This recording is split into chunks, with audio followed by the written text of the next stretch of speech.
I think when we initially find Conrad, the audience might be a little bit taken aback. Where's the old crust bucket skipper anyhow? Because he's sort of rude, he sort of does whatever he wants, but what I like about this game and what I like about these characters is that depending on how the player plays, the choices they make, it can sort of mold the character. Guys, look, I think we gotta listen to our experienced, beautiful, smart, and beautiful captain here. If she says we should do things Connie, the right— please. I didn't bring you on this trip to get laid. Wait, what? So Conrad will always be Conrad. Conrad will always have this sort of attitude, this sort of brash nature. But depending on the choices the player makes, he can become a heroic character, or he tries to save his own life and takes off. You are an idiot. They left, didn't they? That doesn't make you any less of an idiot. He is not the most likable guy in the world, but I think that's what's fun about this kind of storytelling, this kind of gameplay, is that Supermassive creates stories and games where there's so much branching content that a player gets to choose and sculpt the kind of storytelling that they want. Hey, mind if I help you out a little? 1, why are you acting so weird? And 2, why are you offering to help for like the first time ever in your life? Look, I was just thinking it might make a good first impression on the lovely Fliss. Okay, now. I think my favorite character in the story is actually Brad. This is Brad, by the way, my little bro. Hey, man, wanna crack a cold one with me? And I think I like Brad because he brings the least amount of baggage to the story. I also feel like as I'm shooting the game and watching the characters develop, to me, Brad sort of feels like the audience. He's knowledgeable about the situation that they're in. What do you know about this wreck? Just rumors and theories. I got tired of the speculation and wanted to see if there was actually anything there. He has historical knowledge of the myth and also about the area, the historical area that they're in. During World War II, they built these suckers to cruise at the highest altitude possible while maintaining the ability to carry nuclear warheads.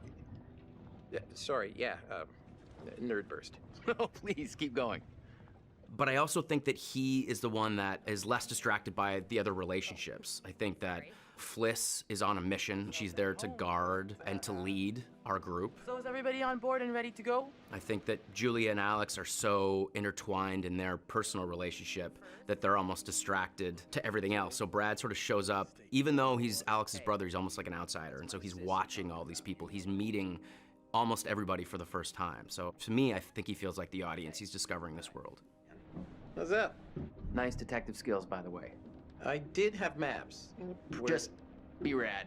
It's right there in your name. First of all, I'm a huge fan of horror films, horror entertainment, so I do enjoy being a part of the genre. And I think really the big difference, giving a horror performance versus any other performance, is essentially they're normal people put into an extraordinary situation, a heightened situation that we would never want to run into.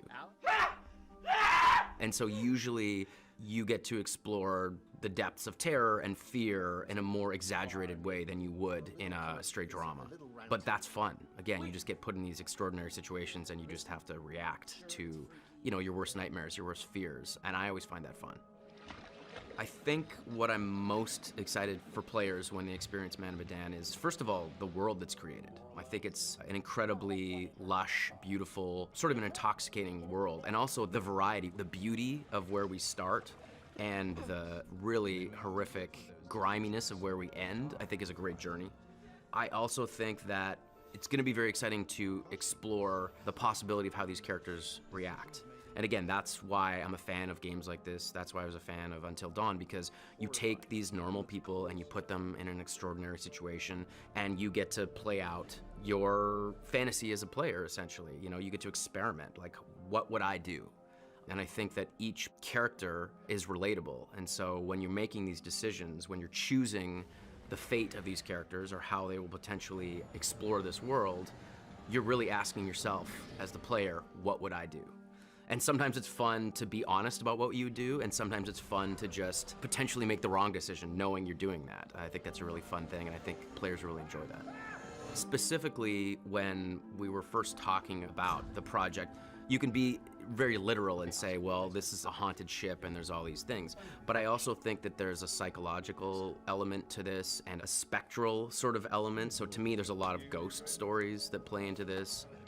I found that each character, their fears and their horrors are manifested in their own way. So there's things where it's a very spooky ghost thing. There's also zombie-ish style horror elements. So to me, it picks a lot of great imagery from like very specific horror films and sort of combines it all. So there's a lot of influence, I think, which is cool. Maybe I never heard about such cool ghost stories. They're not cool ghost stories. Not like for fun. People drown in these waters and you have to respect their resting place. Damn straight. Brad, you got a fun ghost story, right? I've also had some very strange supernatural experiences, I guess you could say. I stayed in a hotel in Romania when I was an adult, a man, and the room was haunted. I swear the room was haunted. I had something walking around my room, footsteps around my bed every night. The 40 days I was staying there, glasses would clink in the middle of the night. I didn't see anything. I just heard things and I felt something. There was a presence in my room every night, and it was one of the scariest things I've ever gone through. And I also went down to the reception and asked, you know, do you guys ever get complaints? And they're like, oh, complaints about what? The food, the service? And I was like, no, just strange things happening in the hotel. And there was a moment of silence, and the person at reception said, we're not supposed to talk about that. And that was the end of it. So it was very scary. Yeah, So gross. Horrible. Hey-oh. You have me going. Pretty cool. I didn't actually know that much about the myth that the game is based on until I heard the title of the game and I looked it up and I started reading about it. And it's fascinating. Look at this. I love stories and myths that are based in history, where you can actually type something in and do some research and wow, this is actually based on an event that happened. And whether the myth is, you know, an extrapolation of the events or if it is the real life thing, I love that mystery. And I'll always go towards the side of the myth being real. I want to believe. Well, hot diggity dong. Look at this. And so again, I think that's why this kind of storytelling and this kind of game really appeals to me. We should all turn in. There's some weather heading our way. No, because according to standard vessel regulation, we're all required one more beer before hitting the hay. Uh-huh. Where'd you read that? The internet. Oh, so you found a website that tells you to drink beer under every circumstance. I'm just following orders, ma'am. I'm into this website. 10-4, good buddy. And I'm out. When I first heard about the idea of developing a game with such important and so many water locations, it did cause a little bit of panic, to be honest, because these things are traditionally very hard to do in real-time CG. But for us in this game, the ocean is such a pivotal location where many of the important scenes happen there. It was important to find a way to do it and do it well. Animation plays a big part in developing a game that's on a sea surface. Obviously, we have the sea simulation. We have a boat that needs to react and behave in a believable manner on that surface. And then we have the characters that also need to react. In order to get the characters behaving realistically on the boat, we tried various different techniques of motion capture. We had performances completed on a movable floor, and that simulated the rocking behavior of the boat. All these different elements, the sea simulation, the boat rocking, and the characters all needed to work cohesively together for any given scene. We have a procedural sea surface that's used throughout the game. It can generate varying levels of storminess, so it can go from calm right up to a raging storm that we see in one of the levels. The system can tell where things are floating in the water and generate foam around them and generate wakes from boats and that kind of thing, so that really helped us.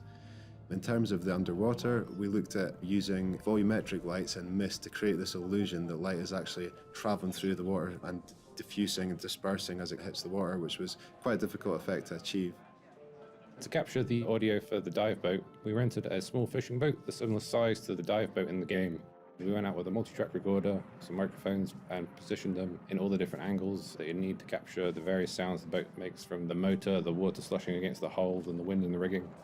We got lucky actually on the day we went out recording. As soon as we left the safety of the harbour, a squall blew up and the waves got pretty choppy, which was great for the storm in the game. We got plenty of good source material, with the boat lurching and rocking about and creaking and groaning. Brought the audio back from sea, dried them out, and then chopped them up into loops and bits and pieces in a similar way you would with a car game, and then integrated those into quite a complex dynamic audio system that reacted to the movement of the boat and the weather systems and provided us some good results. As the storm encroaches in the game, we ramped up the audio elements of the wind and waves, and the boat engine becomes more dynamic and reactive. This sort of mirrors the emotional states of the characters in the game.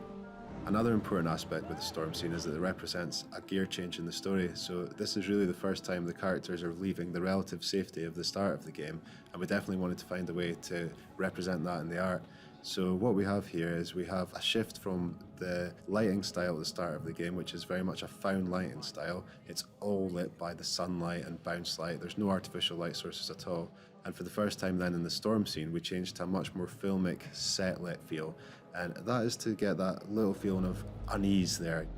There's a colour change also, so we go from a natural grade to more of a blue-green tint, and that also brings that feeling of unease that everything might not be quite right. And it's the first time in the game that we really see that. So it kicks off then what is to follow in the rest of the game in terms of the horror aspects when they do get on board the ship. As well as that, there's a really important change of camera in terms of when the storm starts. So we go from a more composed, steady camera to a really handheld feel. And the idea there is that we want to emphasize the effects of the storm and have a lot more kinetic feel to the camera work. Also, the feeling there is that you want the audience present in the scene, so having a handheld, it gives this feeling that there's almost an unseen participant following around the characters filming this stuff. So for example, we try things like every time there's movement or a character is dragged or pushed off, the camera goes with them and follows them, just to get the impression that you're right there with them and you're taking part in the storm as well. So that was quite an important beat. Once the characters journey into the ghost ship, the water's still ever present, and we use audio to remind the players of this with the waves pounding against the hull of the boat, like the heartbeat of an enormous beast with these metal creaks and groans, this leviathan ready to swallow them up at any moment. The underwater content is a very different challenge. There's a different timing mindset you have to consider. It's all about observing and absorbing yourself into that area. We looked at various different reference, film, TV and game reference too. Luckily, 2 of us on the team scuba dived before, which was good. We even went to a local pool and did some film reference for some of the more complicated scenes in the game, the fight scenes. We found in a lot of the reference, the divers would do a small paddle movement with their hands to readjust and center themselves. And also we found a lot of the divers use the environment to pull themselves along and push off from. So we try to incorporate those details into our work.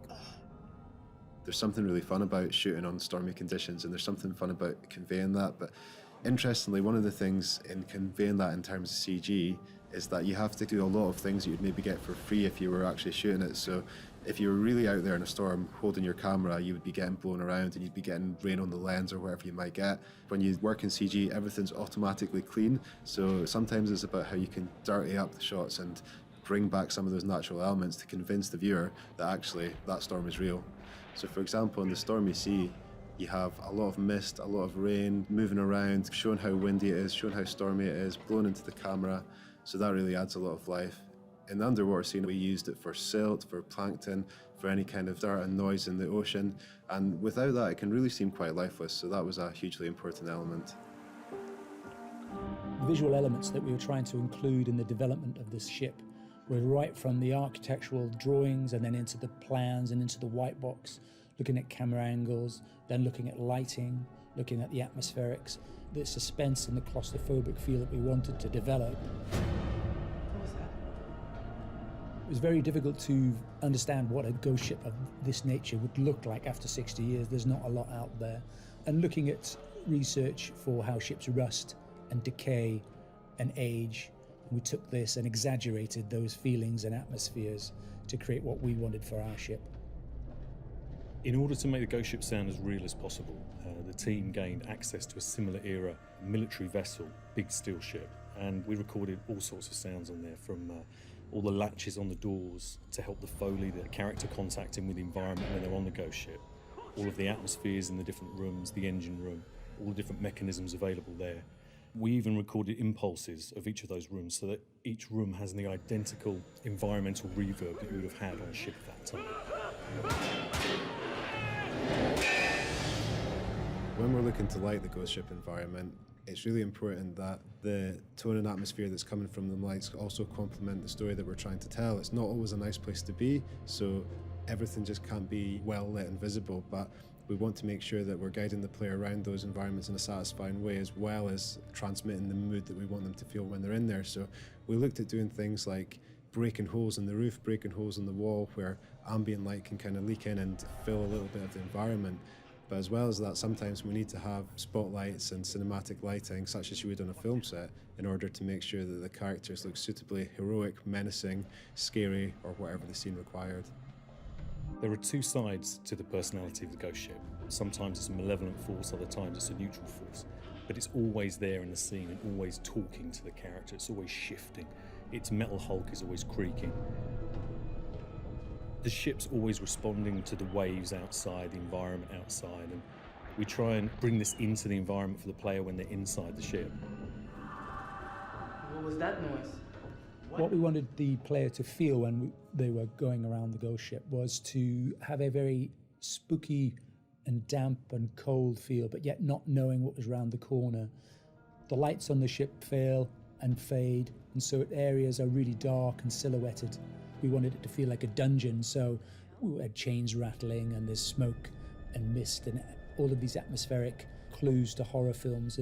That's what we wanted to exist inside of this ship. So it's a matter of exploration into the depths of the ship, and as you get deeper, we wanted the emotions to get more and more intense.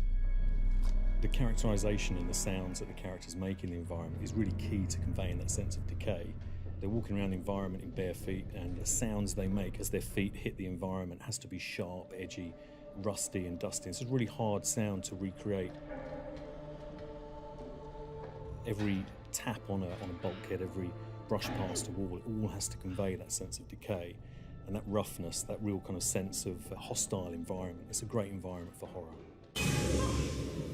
The way the ship's built, there's lots of very unique areas that you wouldn't normally find in everyday sets, such as very long, tight corridors, and they can present somewhat of a challenge when you're thinking about how to shoot in there, but you can kind of use that to your advantage by making shots that work in there that then lend a certain character to it. So for example, we used very short lenses to deal with those wide corridors, which then gave it a nice distorted feel at times and a very acute angle to some of the shots, which creates a certain tension, which was actually like really fitting for those scenes in the ghost ship. Where are you taking me? Now, why would I tell you?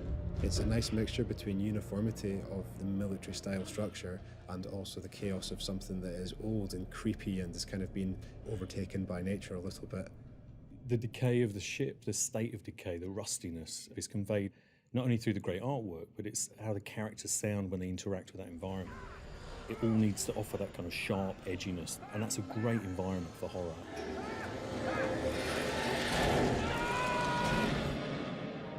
Medan we've talked about as being this cinematic horror experience with a huge branching narrative. In shared story mode, your friend can join you in that narrative, and everything you can do in the single-player game, you can do with your friend in the shared story game. So it means that when you're exploring this ship in the middle of the Pacific, your friend is there with you, controlling one of the other characters, and you're playing the game together. If they go over to an object of interest, you can join them and look at it together and perhaps talk about that object and try and work out what that object represents and what secrets it contains. When you're having these dramatic conversations between the characters and you're deciding what to do, it's you and your friend talking and deciding together what to do. So it's a very social experience. So why are we making multiplayer in Medan? I think the genesis of the idea came from a prototype that we tried. Wouldn't it be cool to see two players together in the same shared story experience, both making choices and taking actions that both have an impact on the story and the outcomes of that story and where it can go and lead to wildly different outcomes. And to be honest, we've been really surprised that no one else has done this kind of thing in a narrative branching story yet. So we gave it a go, tried it out, tested it, saw what worked, what didn't work, and it proved to be a lot of fun. So, good news, bad news. Bad news? I don't see how this could get any worse. So this is worth progressing with, this is worth trying. We could show two different players together in a scene, walking around, doing interactions together, talking to each other, having conversations with the other non-player characters. Oh yeah, you know how to treat a lady right. And then they could go into separate areas. So one player could stay on the boat, another player could actually go on a dive and experience very different things. You fancy a pint with your second in command? You are not my second in command. Third in command. No. And then come back together again, and then the characters would talk about it and take that story forward. Hey, what the hell is going on? Hey, JJ, don't worry about it. So when you're playing shared story and you have to make a choice, or if the other player has to make a choice, you can't see the choices that they're being presented with. You know they're making a choice, but you don't know what's on their mind. Sometimes you actually get to advise on that choice. You can say what your character thinks is the best thing to do, but they don't have to take that advice. I'm telling you not to drink any alcohol right now. Oh, come on. Telling you? And their choice can have a massive impact. It can affect the whole flow of the game. Sometimes they can be quite subtle and low impact choices, but sometimes they can open up whole new scenes or cause harm to come to another character. So it is a key part of the game, and it's a key part of the experience making those choices together. You have me going. Pretty cool. On our previous games, the player character would have had a choice, and then the NPCs and non-player characters would have responded to that. But now we have loads of situations where the person you're talking to is a different player. So they actually have a choice about what they can say and where that might go. It's not just about relationships and traits and how that might evolve, it's player agency, whether they say nothing or say the harsh thing or the nice thing or whatever the options might be. So every single conversation has grown massively because of this stuff.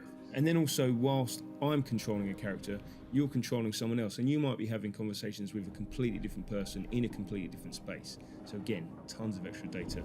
But it's worth it because we have this really beautiful cinematic experience. You know, I can hear what you're experiencing. If you're talking to someone else in the same room, I can hear that, I can see that, and I can join in with that. I'm just gonna say it. Fliss has got to be in on this.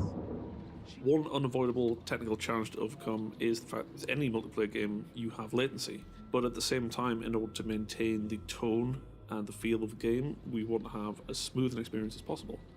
So we go to some lengths to make sure you don't ever have that problem. I would say the biggest challenge for me has been the sheer quality of data involved and maintaining the quality of that data but still fitting it onto a disc for a console. Where the hell did you come from? They could be anywhere. Designing a branching narrative game already presents a load of challenges, and multiplayer, putting a second player into the story, exponentially increases those challenges. It really is very difficult. The first thing we do is at the design phase, we think of things that will work really well with multiplayer. So these are very, very high level things. Key scenes that really showcase the multiplayer, that really give the players interesting choices and big dilemmas. They're designed on paper and storyboarded very, very early on. And the narrative, to some extent, is structured around them. When we're happy with that, when we've got a narrative that we can really get behind, and this narrative also incorporates the whole of the single player game, then we start to break it down in games terms. We have got a tool we created in-house, which is a massive flow tool for the whole game. And we really break the game down into individual bits in that flow tool, and it has to be very, very exact. Once it's written, then we can actually play the game in a very basic form, just with text and storyboards, but making all the decisions and doing all the exploration, and we play it over and over again. We're trying to test whether the game works well, and we play it multiplayer. So we have two people playing the game in this very basic format, and we're finding out, does the game work? Are there any weak points? Are there any points where one player's not doing enough? And that allows us to iterate and refine the gameplay very, very quickly. And only when we're completely happy with that game in that very basic format do we go into full production and start recording data and putting the rest of the game together. We need to leave. Now. While we do use the Unreal Engine, we've written at the core a game flow tool that allows us to build narrative games and plot out all the different branching possibilities that are required, not just for the choices that a single player can make, but also the differing scenes that multiple players will be in at the same time and how they relate with one another. Then we can build experiences that time correctly, because it's no good if one player finishes their section in 2 minutes and another finishes theirs in 20 minutes. That's just going to be a bad experience for the players. Alex, this is crazy. What we want is for the multiplayer experience to feel as close to watching a movie as the single player experience does. And that's why we've implemented some behind-the-scenes technology to make sure that this happens. When we released Until Dawn, one of the things that happened was that people streamed the game. And one of the things that they did when they streamed the game was they invited a bunch of people around. They all sat on a sofa and they chose a character and they controlled the character when that character was controllable. And they kind of did a very loose competition around it. So movie night mode is our way of reflecting that back to the player. It's our way of enabling that behavior and refining it a little bit.